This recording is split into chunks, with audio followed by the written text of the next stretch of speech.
My name is Crystal, and I'm with the City and County of Honolulu. I am the Disaster Preparedness Officer there, and my job is mitigation, how to prepare people to lower their risk of different hazards. Okay? And one of the first things I talk about is, why are you folks coming here today? You know, we are starting the HARP program. It's the Hawaii Hazards Awareness and Resilience Program. It's a state-run program, Hawaii Emergency Management Agency, former state civil defense. They came up with this program to help communities get better prepared. So this whole program that Brad and Axon is putting together is to educate the community members, because unless you know what your hazards are and what the risk factors are, you won't know why it's so necessary for you to prepare now. So the reason why we start off with this program for the community is because a lot of times when we have comments from people after a disaster, they ask, where's government? Government is going to come and help us. Oh, the National Guard is coming. Or we have military, Schofield Barracks, they're coming to help us. That's not the case. Yeah? Not immediately. There is a chain of command. There are processes that occur. And the reason why we have this HARP program is so that you understand it's all about you and your neighbors that's going to be the first responders. Emergency management, we're going to be busy doing other topics or other functions. And one of the major functions is clearing the roadways and getting utilities back up, right? Oahu's vulnerability is not only ourselves, but for all of the other islands as well. You know, when Iniki happened to the island of Kauai, we had our emergency management people saying, you know, in a way, we're grateful that it didn't hit Oahu, and it hit us, because if it had hit Oahu, all of the other islands would have been impacted, because two of our major critical infrastructure is right here, the Honolulu Harbor and our airport, right? So everything that comes into the state, all the commodities coming off the Matson and all of that, off the containers, it all gets offloaded here in Honolulu, at least the majority of it. It gets broken down and then gets sent out to the other islands. So if anything happens to us, it really impacts the entire state. You look at some of the other critical infrastructure. We have power plants, wastewater treatment plants. Where are these? They're all along the coastal area. They're all in the evacuation zones. If a tsunami or a storm surge from a hurricane comes, all of these areas will be impacted. And probably the most important things, the roadways, Kalaniana Ole, Kamehameha Highway, Farrington Highway, Nimitz Highway. Everything that takes us around the island, the roads are all along the coast, right? And for those of you who have to work or travel to the windward side, you've been seeing Ka'ava, the roadways are deteriorating. You know, anytime we have high surf, we are already experiencing these things. So just imagine if we were to have a major hurricane, a Category 4 hurricane like Iniki was on Hawaii, happen here, all that storm surge, that water being constantly pushed up onto a shoreline, will be impacting these areas. Same like a tsunami. Okay? 1.4 million people live in the state of Hawaii, of which almost 1 million live on this island alone, and that's not counting the tourists. Yeah? So, you know, we need to make sure that communities are able to take care of themselves. And that second sheet in the handout, in the plastic bag, was 14 days of emergency supplies. Having the basic necessities to live until help arrives.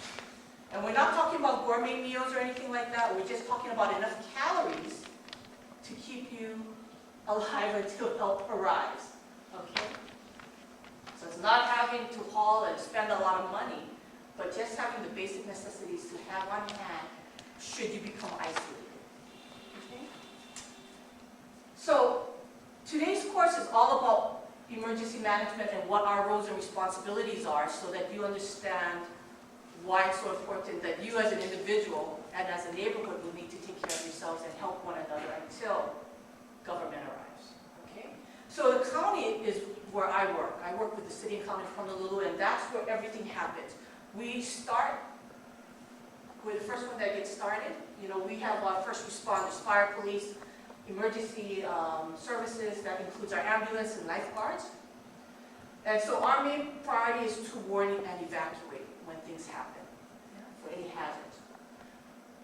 One of our goals and missions is to educate the general population. So all of the residents here on Oahu is our responsibility. Hawaii Emergency Management Agency, they are the state level, and they are there to support the county once we run out of resources or we ask for help. And we are always working hand in hand with one another. Anytime there's a hurricane or an event that is occurring, a planned event, like soon we'll be having all of the mayors coming into town. We had it with APEC, the Asian Pacific Economic Cooperation, when all of the VIPs from all different countries came down. We are constantly in communication with all the different counties as well as the state. And we coordinate our efforts. But the state is that second level of response. Once we run out of our resources here on the island and state is unable to assist us any further, that's when federal comes in. But in order for federal to really come in, we actually have to have a federal disaster. Yeah? So recently, you may have heard with the April flooding, we first got denied any federal assistance. And we actually appealed it, saying that it impacted way more than the government thought. So we had to go door to door, and we actually fought to appeal so we could get federal assistance, and we did get that. So we started opening up disaster recovery centers and getting loans to those that were affected. We got loans and grants to those affected. So that's about the only time federal assistance come in, when there's a federal declaration. Okay? So just to give you an idea of government responsibilities. Now, when a disaster happens, it could be a planned event, an unplanned event, a hazard that comes in. The event happens, but there's certain things that occur. You know, we first have local resources. That's our fire, police, emergency management, emergency services, ambulance, lifeguards. They'll be the first ones to respond, because what happens after the event? You call 911. There's an influx of 911 calls, right? We start using a lot of critical resources, and then we identify various gaps. Like, okay, it's much larger than we had anticipated. And that's when we start asking for assistance. And normally, right at this event, when we have that 911 call, we kind of already know if it's going to be over and above our capabilities at the city and county level, at the county level. And we're already sending out notifications to the state. So when we have this, the incident happens, like I said, immediately, this is where I report to. Our County Emergency Operations Center. We're located at the Foster Municipal Building downtown, where you see the Christmas lights during Christmas time. So our Emergency Operations Center is there, and we have all the different agencies that's helping us with the disaster. And it's not only city personnel, it's non-governmental organizations like Red Cross, Oahu Visitors Bureau, as well as state agencies like Department of Highways, Department of Education, because a lot of times we use the schools as shelters. So they're all in our Emergency Operations Center. At the state level, the state also opens up their Emergency Operations Center. They're located at Diamond Head. And they're coordinating any requests that we at the county level are asking.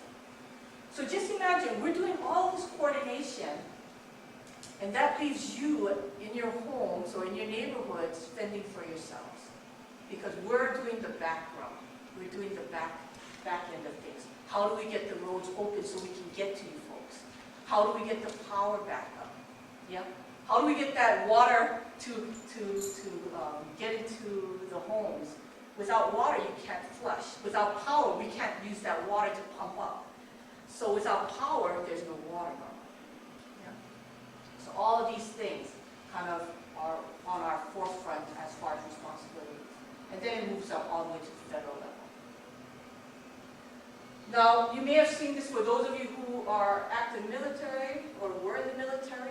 There is a chain of command that we use. Everything starts off on the field, and these are the real hands, eyes on the scene, and that's our incident command. That's normally a unified command with a lot of different agencies, fire, police, and so forth. And they're working the event. anytime they need resources, it goes up the chain. Yeah, so the incident commander will go ahead and contact the Emergency Operations Center, and we get that resource to them. If you've been seeing the news recently, it's the 1-year anniversary of the Marco Polo fire. Yeah? So when that happened, we actually had to call in a lot more resources for that event. And we actually were able to contact the state to get federal assistance, not FEMA, but we were able to get the Small Business Administration to offer small loans to those affected by that event. So all of that goes to. So what we have here is we have what we call the command area. Okay, so this is people on the field. And then we have above that our coordination. This is through all of our emergency operations, from the county, the state, and then further up. So it doesn't mean that when something actually happens here that we automatically get federal assistance. Yeah? And just because we have a lot of military here on the island doesn't mean that they will automatically be activated. They have their own mission critical assignments that they have to take care of. And then, like I said, with National Guards, if we ask the state, it's an asset that the state would be able to get for us. But again, the county would put in that request to the state if we needed National Guard assistance. So, Chris, right now the standard is that we prepare for 2 weeks of downtime. Yes. Is that the timeline on this chart? No, we're just telling you. You're talking about months right here, right? We're talking about months for critical infrastructure, yes. But the reason why we turned if you remember, we had 3 days, and then it went to 7 days, and then it went to 14 days minimum. The 14 days was changed because of Honolulu Harbor. Department of Harbors told us, Department of Transportation Harbors Division, actually told us it may take us at least that long until we can start getting commodities offloaded. So that's why the 2 weeks. Starting to get off. Yeah. So just think, we have all of at the harbors. Roads are down, utilities are down. Yeah. We're isolated. We can still do airlifts and do airdrops. Yeah. So yes, a lot of communities still might be impacted where we cannot drive through the county streets. But major highways, that's our first priority, clearing those. Yeah? So the Department of Highways, the first priority is clearing all of the major highways, H1, H2, H3. Why are we clearing that? Because all these highways lead to military bases, right? And it all leads to the airport and harbor.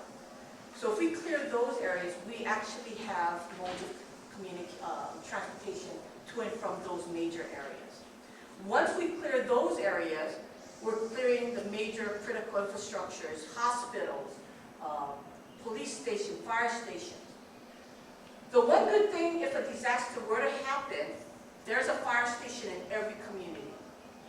You realize that, right? Fire will normally stay in that community. Yeah. Whoever is on shift, whenever that incident occurs, that crew stays within the community. Yeah. But that's the only crew that's there. Yeah. So they, of course, will be doing life safety measures. They're doing search and rescue. They're doing life safety until roads are clear where we can start getting to the hospitals. And this is why Brad was saying he was hoping, his whole goal is to get everyone in Mililani CERT trained. And CERT is Community Emergency Response Team trained. Yeah? It's all a group of volunteers that get trained to do basic light search and rescue, first aid, and how to take care of triage and all of that. Using a fire extinguisher, just using the basic life support measures. And it's a free training that the city and county does. And we use all volunteers as instructors. And you're very fortunate. Both Brad and Aston are military background. So they have a lot of resources and skill sets that they can share with all of you. Yeah. So having that goal is wonderful, and this is what we're hoping a lot of communities do. Take advantage of these free training workshops just to educate you and your family. What we don't want is for people to be caught off guard, not knowing, and being victims. We want you all to be survivors. At the state level, we have what we call ESFs, or emergency support functions. They're broken up into all these different categories. So we have different working groups that are going to be targeting these different areas of support. So as you can see, there's a lot of different things from mass care to search and rescue, for hazardous material releases, you name it, we have it listed.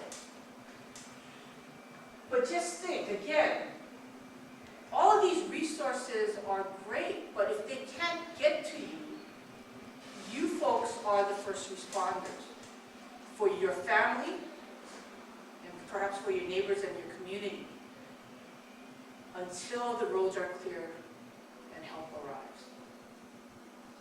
So that's why it's real important why we're starting these workshops, just to give you an idea of what the concerns are, what the hazards you will be faced with, and what kind of trainings are out there to better prepare you for these aspects. So how it all works, it's like a jigsaw puzzle. We all fit together, but it's basically when we all respond. What we do continuously at the city and at the state is all preparedness. We're constantly doing outreach, we're reviewing our plans, we have our hurricane and tsunami exercises. We do all of that in the name of preparedness. Yeah? Because even though we work for the city, we don't deal with this on a daily basis, so we have to practice as well. We drill, we exercise, we take trainings and workshops as well. Another thing that we do is mitigation, and that's the program that I am in charge of. We do a lot of mitigation projects, opening up streams, checking on the roadways, our dams. A lot of you may not realize we have a lot of dams and reservoirs here. In fact, here in the central Oahu, anyone can name a dam or reservoir area? Yeah, Wilson, right? Lake Wilson. And just think, should anything happen with that, that can impact not so much Mililani as far as having the waters flow into this area, but it will impact you because people that's downstream, Haleiwa, Waialua, just think all of those people would need to evacuate. And where would they evacuate? They probably might come up to Wahiwa and even overflow into Mililani. Manoa is the same thing. They have a situation with tsunamis, right? So they said, well, oh, why? When they started the HARP program, they said, why do we need to worry about tsunamis? We live high in the valley, so we don't have to worry about tsunamis. When the tsunami happened in 2011, the Japan Tohoku earthquake, they were inundated by people coming in from Waikiki all the way up into Manoa Valley. They said, oh my God, where did all these people come from? They're camping on our doorsteps, they're in our parks, the cars are all over, I can't move. So guess what, when they went into the HARP program like how all of you are starting, they realized while they may not be a coastal area community, they will still be impacted. So all of this is mitigation that we're working, how to get things done, updates our plans, our regulations, and then when something actually happens, that's when the response comes in.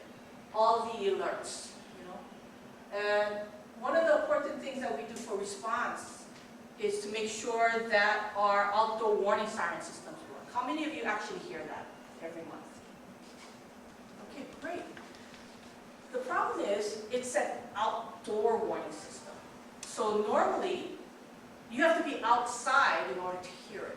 If you're in your homes, a lot of the new homes that's being developed now, it's double wall construction, and it's almost soundproof. So people say, I can't hear it. Well, the key word is it's outdoor. So there's other ways of getting that information. You can get it from your radio, TV. How many of you have smartphones? Well, they have push alerts now. And if you have hnl.info, that's one of the ways that you get a push alert. If you have any of the news stations, Hawaii News Now, KHON, KITV, all of them have push alerts as well. And if you have any of those apps on your phone, you will get that alert. If you have a no-weather radio, that automatically pops up. The music starts playing and says there's a warning. So lots of different ways of getting those alerts. The outdoor warning siren is just one way that we alert the community. And then, of course, we have our recovery phase. Yeah. That's when we are calling in all the big guns to help us clear the roadways, get our utilities back up and running, get the harbor and airports up and running. Okay? And in the recovery, a lot of people says, well, you know, for my personal recovery, Chris, I'm pretty good. I got my cans of Spam. I got my whole caseload from Costco. I'm good to go. I have a generator. So if I lose power, I'm good. I'm glad. That's fantastic. But I want you to also think, what do you need in order for that generator to work? Fuel. Now, if there's no electricity, yeah, a lot of the gas stations will not be able to pump up that gas at the gas stations. A lot of our petroleum, our fuel, where is it stored? Anyone know? Where does it come in? Yeah! But where is Campbell Industrial Park and where is... That's right. So you might not have that. So having a generator is great, but please make sure you maintain it. But you might run out of that fuel. There's a lot of other things out there. There's a store out here too, Ready Hawaii, and they have all these different solar backup batteries. You have Battery Bill with solar backup battery systems to keep your refrigerators running, keep that oxygen or respiratory system running, medical equipment. So think outside of the box. Yeah? Here in Hawaii, we have sun mostly all the time, so make use of solar. So just think outside of the box when you look at your personal recovery strategies. So, you know, with mitigation, like I said, there's a lot of things that we do. If you ever come to downtown, Board of Water Supply at the beginning of hurricane season, I believe they already have it up now, they start putting up their screens. This is one of the ways that they try to mitigate any kind of projectiles if we have hurricane force winds damaging their windows and then impacting their building. So they have these big screens that's hanging, and then when the hurricane is about to approach us, they stretch out that screen, so it's like a tent sort of, and any projectile that hits it, it bounces off. It doesn't hit their glass. Yeah? Because what you want to do is prevent that hurricane force wind to get into the building. So their most vulnerable areas are all the glass. So that's one way that they're mitigating the effects of a hurricane. You can do the same thing. And you can, there's a module in the program that will talk basically on how you can personally prepare your home. So preparation and outreach, this is what we're constantly doing. We're going to do training, we exercise, evaluate, we plan, organize. We constantly do this throughout the year. And this is what you should do with your family as well. You know, kids, if you have any kids in school, they drill. They do fire drills. They do active shooter where they have to shelter in place. You know, they have all of these different drills that they constantly do. But do we ever do this at home? No. So kids can evacuate out of the school if it's a fire or what have you. But once they're at home, they normally don't know what to do because they never drilled it at home. So this is something that you folks can do now. Knowing where your fire escapes are. Every room should have a way to get out. If it's a bathroom, it may be a window, your bedroom, a window or a doorway. And if you have a two-story home, like I do, I have a drop ladder. Yeah, because what if I can't go out my front door? I want to be able to escape. Yeah, so make sure you have these things. Besides having the smoke alarms, which is great, have a fire extinguisher.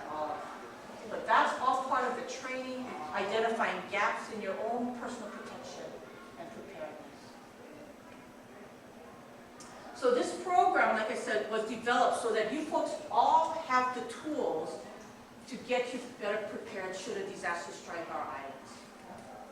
HARP was developed specifically for the public.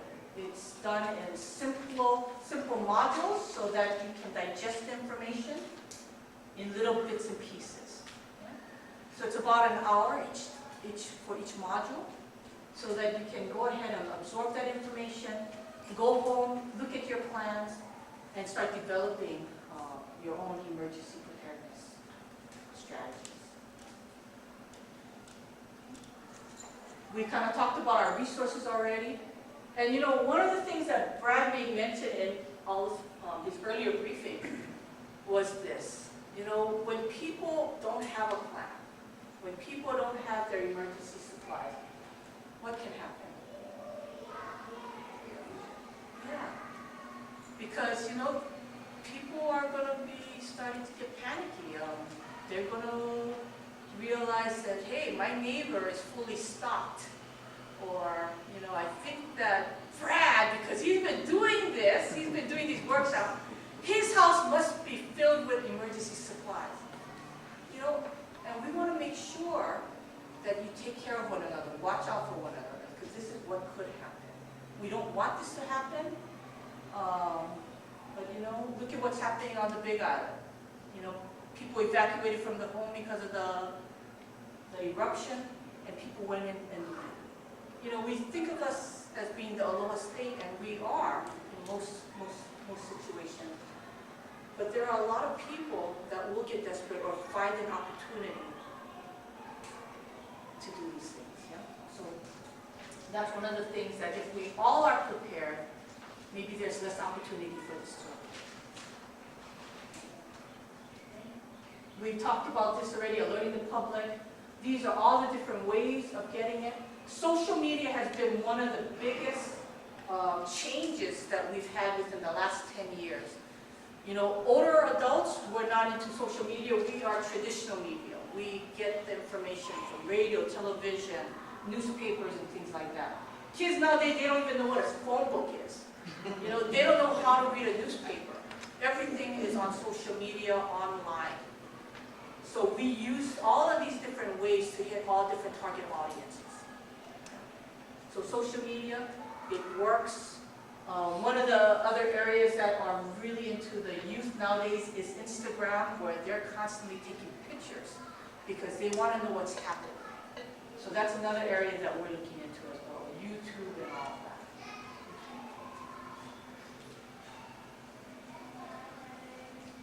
One other thing that I didn't mention here, there's also a lot of public announcements, and you might even have people coming on your streets. Police, fire, and we also have a group called our Department of Emergency Management. They work for us, they're our volunteers, Emergency Management Reserve Corps. In fact, you have several people in this community that are volunteers with the Department of Emergency Management. And I won't mention any names, but they are there, and they're one of the first people to get activated. Yeah, Walton, isn't that correct? But with them, they are one of the first people that call if there is roadblocks that need to be made because it's not safe. We call on them to help us do those roadblocks. They are the ones that help us get the message out. They do the public announcements, going up and down the streets, telling people to evacuate. They can be called on at any time. And they are activated by the city. So these are CERT people that wanted to do extra, and they volunteered with the city. They had background checks. They actually carry a city ID with them. So when you see them, they're wearing these bright fluorescent uniforms, or they're wearing their rain gear that says DEM on it, Department of Emergency Management. So if you see them, please keep them as if they were a regular emergency responder, because that's what they are. Recovery, this is kind of everything that we've gone through. For the flooding events that we've had on Oahu and on Kauai, the further programs that we've actually had was individual assistance. So this is to help the homeowners. And then public assistance is all the government infrastructures, the streams, the roadways, all of that. Yeah. Small business administration loans, they came in and played an integral part in this flooding event. And it's not only for businesses. These are for residential homes as well, for nonprofits, for churches. They are able to offer loans as low, the interest loans were unbelievable, like 1 to 2%. So just think, if you had a major disaster, the federal government only provides up to a limited amount of money. And if you need more, that's where SBA comes in. Yeah? But again, it's really important that you have your own insurance and you ask the right questions to make sure you have the proper coverage. We collaborate with American Red Cross, so you will see Red Cross working side by side with emergency management. They help us with all the training, they're part of our training. They are the managers for all of our shelter operations. We tell them what shelters will be open and they manage for us, supplemented by our city employees. They assist us with point of distribution. But just think, all of these are volunteers. So if there's a team out here in Mililani that Brad is trying to set up, just think, we could get you shelter trained, we can get you trained for points of distribution, and it's going to be Mililani residents that's taking the leads in this area. Otherwise, if I'm looking to open up a shelter, say at Mililani High School, and there are nobody trained in Mililani to open up a shelter who's been trained in shelter management, I might have to call somebody from Hawaii Kai that has to drive all the way from Hawaii Kai to get here, who does not know anything about your community. But just think, if there's a group here that has been trained in all different aspects, either it's CERT, Red Cross Shelter, points of distribution, it will be Mililani residents working in these areas who know the area, who know the people, and can be better service. So this is what we're trying to gain. Yeah? A lot of the community groups here on Oahu that's starting, just like how you all are doing, this is what they're doing because they don't want to wait for outside help to come. They want to be able to say, we're available to respond if something happens to our community. And this is what your role could be if you want to go in this direction. But bottom line is information sharing. Red Cross helps us a lot with this, getting that information out. But just think, if community members are able to do that, that's even better. You know, a lot of people say Oahu has never had any real disasters, and yes, a lot of times it hasn't been. But we've had a few in the past. The Manoa floods in 2004 was an active disaster declaration where we had federal assistance. And then again, the severe flooding on East Oahu. So a lot of it, yes, it may not have happened here on the islands. It happened on the Big Island, it happened in Maui, it happened in Hawaii.